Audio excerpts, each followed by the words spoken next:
You guys might know me for building some crazy cars, but one of my New Year's resolutions was to try out different things, so I wanted to try RC planes out again.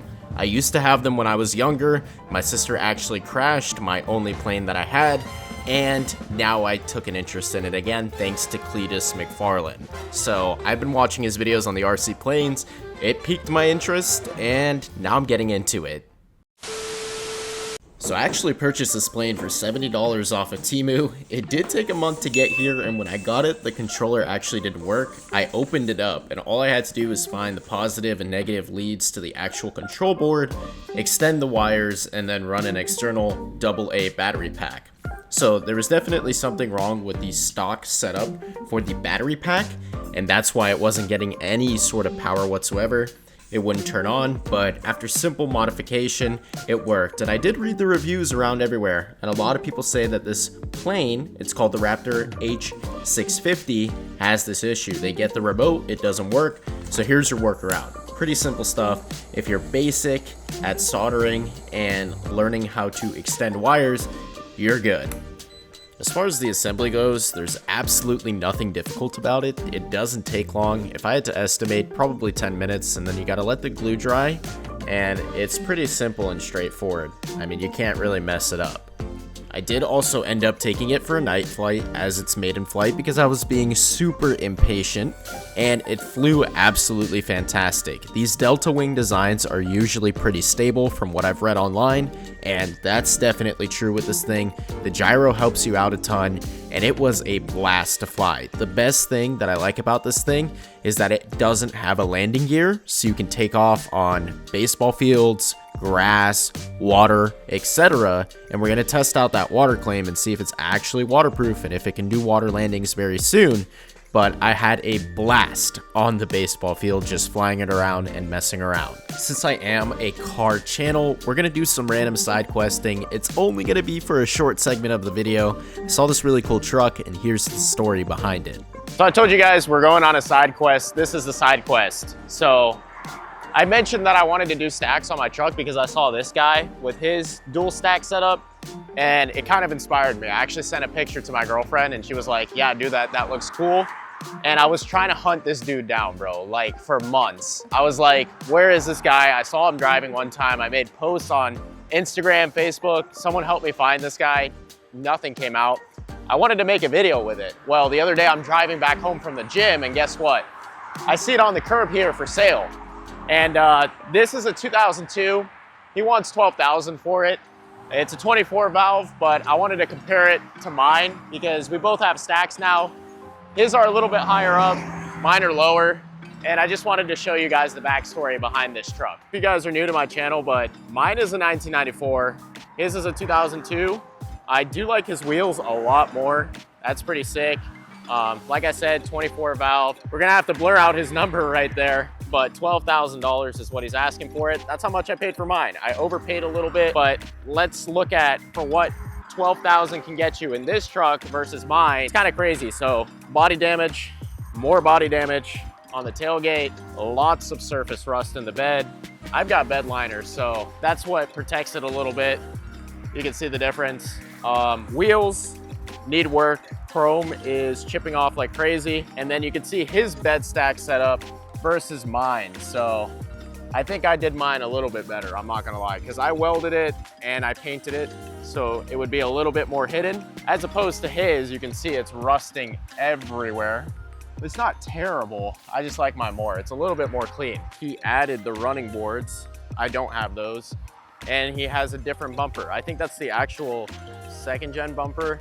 Someone put a 4th gen bumper on mine. So this thing's a little bit mismatched, but for overall, for 12 grand, what are you taking? I think I'm taking this one. This one's in better condition, but they both look cool.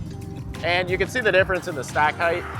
So check that one on the left, mine versus his. I think I like mine more. Oh yeah, I didn't even mention that, but the interior on this one is pretty torn up. Like you can just see it through the tint. Mine is not like that. Anyways, sorry if I sound tired recording this. I'm leaving for Tennessee in 3 hours from now, so I'm pulling an all-nighter to make sure you guys get this video. But what we were doing after this was fishing, and I simultaneously wanted to fly the plane in the lake while we were fishing to see if we could kind of incorporate some fishing content as well. I am not new to fishing. I've been fishing my entire life and I'm pretty good at it. So this is some freshwater fishing. We were trying to go for some bass. It didn't end up working out. And then on top of that, it was just way too windy for the plane. And I kind of got it stuck across the canal after it could not take off. Like, it was just unstable in those heavy 20-mile-an-hour gusting winds. So we had to ask the neighbor to help us out. She did. And I casted my line with a weight and a hook over there into her yard in order to drag the plane back. So the only thing we caught for that day, and we got completely skunked, was my plane, and we got it back. So that's how we recovered it.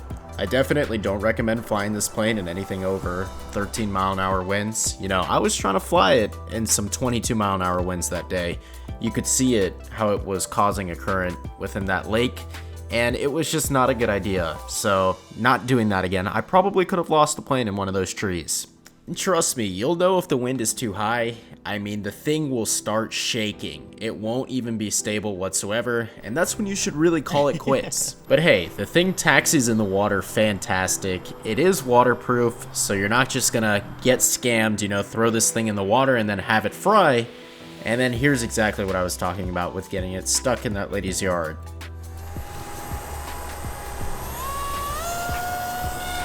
Oh. Why is it flying so loud?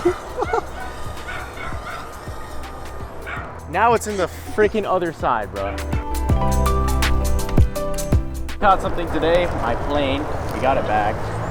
Shout out to the lady over there that helped us out. I hooked it up and we're good now, so I didn't lose it. Tapter's back. Yeah, I almost lost the lure and the plane. How about that? You know, to be completely honest here, I'm not very alright with the idea of getting skunked. We need redemption, so I'm thinking some live bait. Let's go get it and try again for some bass. This time we're gonna do it right in my backyard where my garage is located. Oh. Fish down, fish down. He said to hook it through the dorsal fin. I mean, maybe. The problem with doing that sometimes is that they don't move, right? We could try like that. If that doesn't work out, then we'll do it a different way.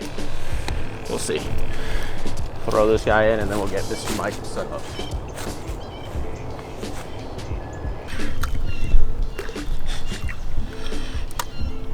We do. You got the first fish of the day right now. Looks to be a largemouth. He hit the shiner. Pretty decently sized one too. That. Not too bad. Nice. First guy of the day. So we know there's fish in here now, for certain. Let me grab That's him not up. a bad size at all. No, it's not. Oh, he shook the hook. He shook the hook, but you guys saw it. We got a decent sized bass. Think we can get him again? Yeah, we'll get another one. We'll get another one. Yeah, there you go. Oh, bro's got a car. Bro's got a car. There you go. There you go. Look at that, baby. Holy that's a big one right there. That's a Look big at that. That's a big one. I knew I had that, dude. I felt him. I saw the line going over there. I was like, I know I got a good one right here. Yep. There you go. Come on. Look at the size of this monster, man. He caught himself a big boy. Look at that. That's crazy. It's probably the biggest bass that we're gonna get today. Another gar. So we're just doing a quick little revive on him before he goes. Don't want to just throw him in. I want to get the oxygen going through his gills. Oh, there we go. There we go. He's gone.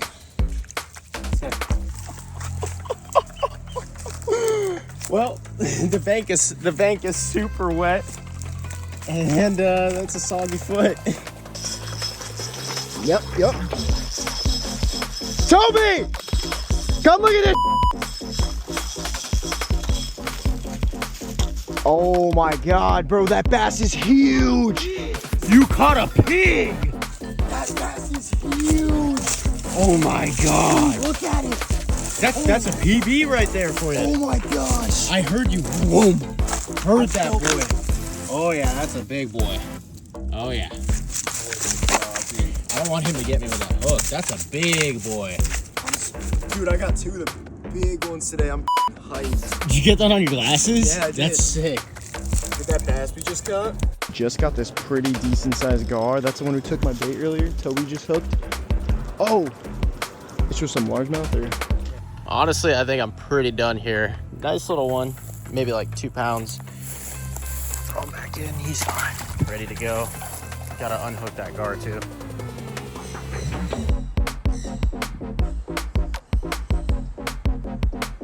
There is one gripe that I'll point out with this plane, so don't just throw it in the middle of a big body of water because it doesn't have a rudder that extends and goes into the water.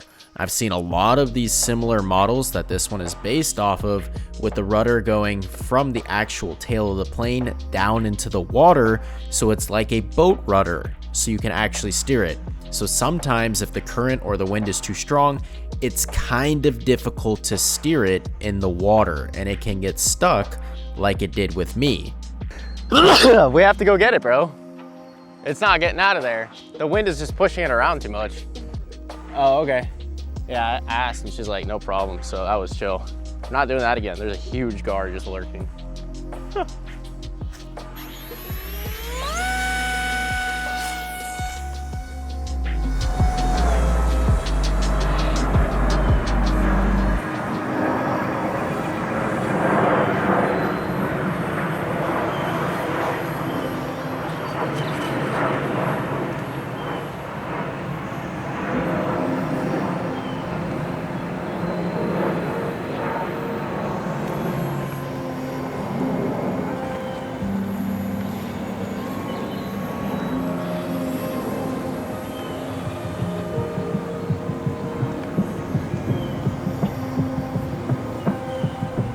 I'm gonna come in for a landing, all right? Oh! Oh no! Oh no, we were so close. That's the problem with these trees, bro. You either fly above them or you, or that happens. You think that's coming out? No. You can see exactly where I ungracefully landed the plane. Yep, it's right there. I had to go back to this poor lady's house again for the second time. You guys have no idea how embarrassing that was, and asked this poor lady for permission to go into her yard, and we ended up getting the tree out by having Michael shake it, and then I also took a stick and some yarn and yanked it down. So it worked out in the end. I got the plane back and it tanked through the tree. Obviously, I flew it straight into the tree. It didn't break, so pretty good on the durability scale. Finally, let's get a real flight out of this plane on the water.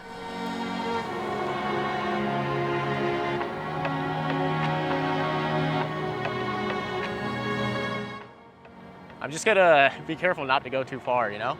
But today's actually like the best flying day we've had. Not much wind, pretty calm, cool, collected. We're not gonna repeat what we did last time. It's looking sweet.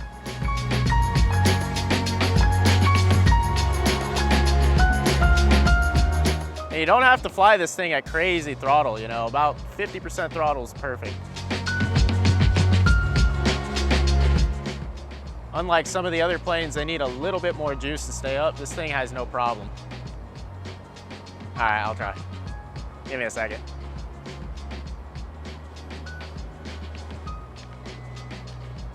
Oh, power up, power up. There we go, all good. If it wants to stall, after you do that, you just power her up. So I'll bring her in for a landing right now. Go around. Go around, too much speed. All right. Let's try this again. Gonna come a big turn, bring down our airspeed, and land right next to us.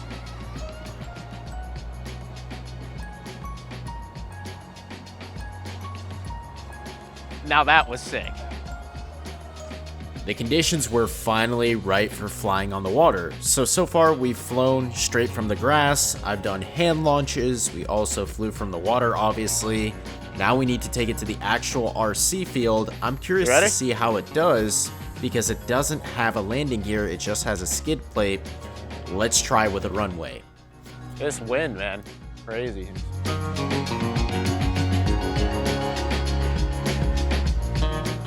Oh my God, this one is craziness. Well, not that, it's just the wind. But it's, I mean, it's besides the wind, it's like not flying too bad.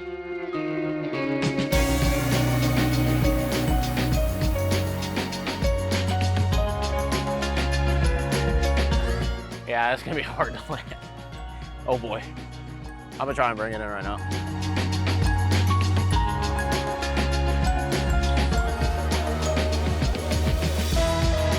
Oh! You want me to move it out of the way first? Okay. Awesome. Some cool stuff. That guy had a acrobatic one. I brought it down. It wasn't the best landing, but you know, I don't have a separate rudder. That's the only thing I don't like about this one is that you can see it right here. Your ailerons are incorporated with your rudder. You don't have a separate channel for that, so you can't control it. So you just like kind of send it and bank it to the right.